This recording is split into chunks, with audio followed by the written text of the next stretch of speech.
As interest in Amazon FBA continues to decline, one of the questions I'm getting asked a lot at the moment is Amazon FBA still worth it in 2025? And the uncomfortable answer is that for many people, Amazon FBA is not a good choice. The thumbnail of this video is probably going to be something like, it's probably not for you, or it's probably not a good idea. I haven't decided exactly what it's going to be yet. But there is a lot of truth behind that. So why, as someone that has an Amazon FBA business and sells Amazon FBA courses and has Amazon FBA mentorships, why am I making a video telling you guys that Amazon FBA probably isn't a good choice for most people in 2025 and beyond? So let me explain. So in front of us, we have the Google Trends for Amazon FBA. This is UK searches for Amazon FBA, by the way. And you can see that since, I think that's January 2023. Yeah, it peaked in January 2023, which is quite common. We always see an uptick in interest in people starting new businesses in January just after Christmas. Everyone gets a January blues. But since then, we have been in a pretty sharp decline over the past couple of years, 2.5 years. It's now summer 2025. Now, I started Amazon FBA back in 2018. I sold my first product in September 2018. And I actually remember back then, there being lots of videos on YouTube about it being too late to start Amazon FBA. Amazon FBA is dead. Amazon FBA is oversaturated, etc. So take this video with a pinch of salt, because one YouTuber's opinion, you shouldn't really give it that much weight. But either way, I'm making this video because, well, I've got one of the biggest organic audiences in the UK, so hopefully this video will help some people, and at the very least put off some people, as that's kind of the goal of this video, is to put off the people that are unlikely to succeed with Amazon FBA. But since then, there was more interest in Amazon FBA over the following years, peaking in 2023. And like I said, I've been selling on Amazon for the past 7 years, and I've been selling courses for the past 3 or 4 years, I think it is. So why isn't Amazon FBA now a good choice for most people? Well, if we look at the growth of Amazon FBA from when it started back here, initial interest was quite low, and then it started to pick up. And during this period, Amazon FBA was all over YouTube.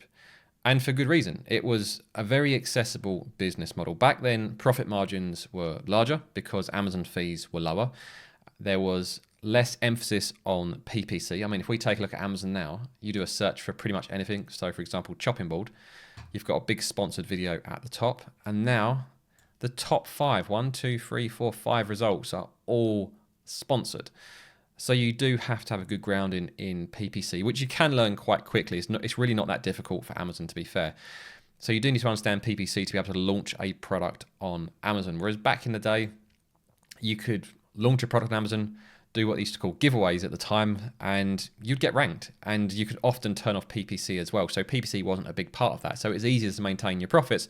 Whereas now often for many products, you will have to use a lot of PPC at the start, and then a reduced amount long term to maintain your positions in the Amazon search results. So that's one of the reasons why it's not as easy as it used to be.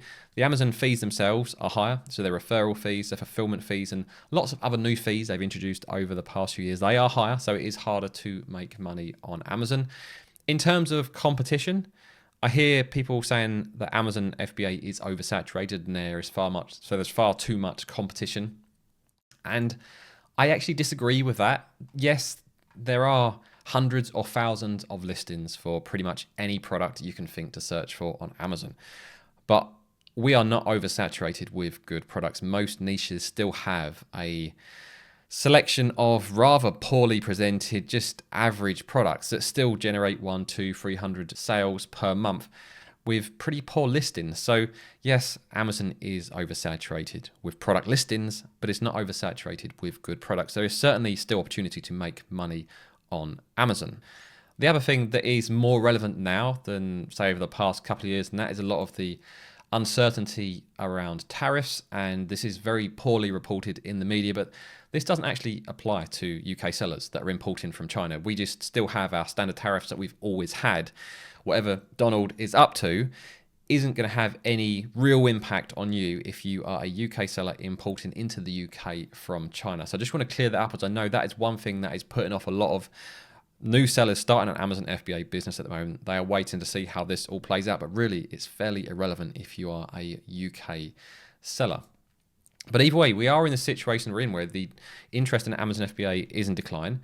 It is harder to start an Amazon FBA business at the moment, but at the same time, the business model is still absolutely viable. So through my course sales and mentorship, I'm involved in product launches all the time. And I was looking back over the past 12 months, 80% of the launches that I've been involved in have been successful. So that's 4 out of 5 launches, which is a pretty good strike rate. Now, some people might say, yo, but 20% have failed. And those will be the sort of people that shouldn't be starting an Amazon FBA business. And again, this is one of the reasons why the thumbnail of this video is going to be, it's probably not for you, because people that were starting Amazon FBA back here, many of them wanted a get rich quick scheme. Many of them didn't want to invest much money. You know, you could start an Amazon FBA business with maybe £500 or £1,000 here. Whereas now that isn't the case. If you want to start your own Amazon FBA private label business, you are committing to a much longer time period. You're going to take a couple of months finding and developing your product, a few months getting it built and imported into the UK. So it's a much longer time frame than just a quick turnaround of a few weeks. You also need a lot more money. And I'm seeing that a lot more with the people that I work with. The people that I work with over the past 2 years are a lot more serious about building sustainable long-term businesses than maybe some of the people that I worked with 3 or 4 years ago that were just looking for a quick fix, a quick hit to make a little bit of money on the side. So I don't see Amazon FBA now as a side hustle. And I see a lot of people still market it as a side hustle, but I think they're more talking about things like arbitrage, where you're just flipping a few goods, you're walking into a shop, finding something cheap, scanning the barcode and flip it on Amazon. But for me, the margins on that are so small, and I don't want to exchange that amount of my time for that little reward. Whereas private label, which is developing your own products, getting them built in China, applying your own branding, making your own customizations, having your own product listing on Amazon that you own, so you're not competing with other sellers.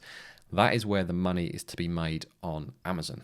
And to do that, you need a lot more money. So if you're starting an Amazon FBA private label business now, I'm not going to sit here and say you only need £1,000. You know, go and buy my course and you need £1,000 of budget, because it's just not true. Realistically, you probably want at least £3,000.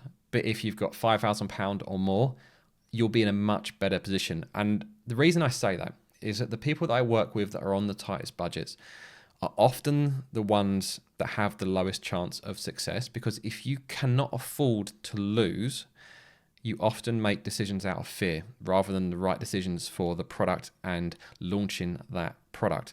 And I know this is going to scare some people off, and that's absolutely fine. I want to do that. I only want people getting into this business that have a serious chance of making money. And to do that, you need to have the time, commitment, and budget available to do that. Otherwise, if you don't commit the time and you treat it as a side hustle and you only throw a little bit of money at it, the chances are you're just going to lose all that money. It's a very quick route to failure. So I guess the overall takeaway from the video is this. Look, you can clearly see interest in Amazon FBA is falling off sharply. When I say falling off sharply, back in 2018 when it was all over YouTube, we're still at those levels. So I guess it's just coming back to those levels. Maybe we'll find a base here. Who knows? And views on my channel are still relatively high. They haven't dropped off too much. But Amazon FBA as a get-rich-quick side hustle scheme, for me, you should forget about that. This is a serious business opportunity for serious people that have got the time, commitment, and money to want to do it, and who are willing to commit and wait for longer term results. So if that isn't you, and there's a good chance if you're watching this video, actually you are one of those people, because if you're subscribed to my channel, I've always been brutally honest with you guys about what it's like to be an Amazon seller.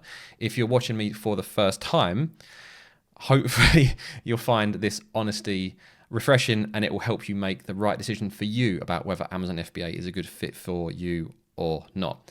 Now, if I haven't scared you off starting an Amazon FBA business, I'm going to pop up a video now which shows you step by step how to start your Amazon FBA business, everything you need to do. Or if you just want to fast track it, you've got a link to the Amazon FBA course that I sell in the pinned top comment. So I'm going to pop up that video now, and I'll see you guys over there.